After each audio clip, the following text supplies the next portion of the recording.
来，诸位观众，持续带您关心柯文哲交保的目前最新情形。我们现在人的所在位置就是在柯文哲的台北住家，他在稍早3点44分左右是已经完成交保，离开北院。虽然说他的左脚是有佩戴电子脚镣，但还是一路微笑跟支持者打招呼。那在大约4点出头的时候，他就抵达了位在台北的住家。那么可以从画面中看到，他在当时是从白色的座驾上下车，那后面跟着的就是他的太太陈佩琪。那在返家途中，面对媒体的追问，包含像这2度进入北院的心情跟感想，他都是没有回答的，快步的进入到住家。那他其实这一次进入到北院，其实也是大概有经过了25个小时才再度返家。我们也为您统整一下今天他整个的交保时程。其实他的太太陈佩琪在今天上午约10点的时候，就已经离开家中，来到第一银行来领钱。那当时是领了约3000万元到3200万元左右。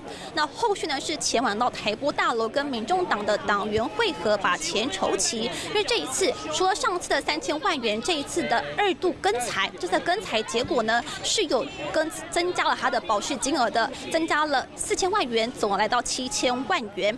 所以后续呢，他们把钱筹齐之后，大概在1点40分左右是来到了台北地院进行相关的文件办理。下一步就是来到台湾银行缴交他们的保释金，而且整个缴交流程是非常的快速，大概只有15到20分钟左右。因为这个陈佩琪他的金钱呢是用第一银行的封膜包装的，所以其整个的点验过程是非常的快速的。那后续呢，他们就是来到了台北地院，并把柯文哲给领出来，就在稍早的3点40分是完成了他们整个的交保流程。4点出头是回到了台北住家。那目前呢，我们虽然说柯文哲这一次的交保是需要佩戴一些科技的监控的，但目前刚刚稍早看到他的状况是还是不错的。但虽然说没有对回应媒体的相关问题，但目前状况看起来还是不错。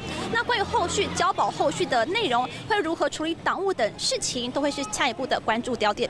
以上最新情形，把先镜头交还给棚内。Hello， 我是林明瑞。想要抢先掌握最及时的新闻资讯吗？赶快订阅、按赞、开启小铃铛，锁定我们华视新闻的 YouTube 频道。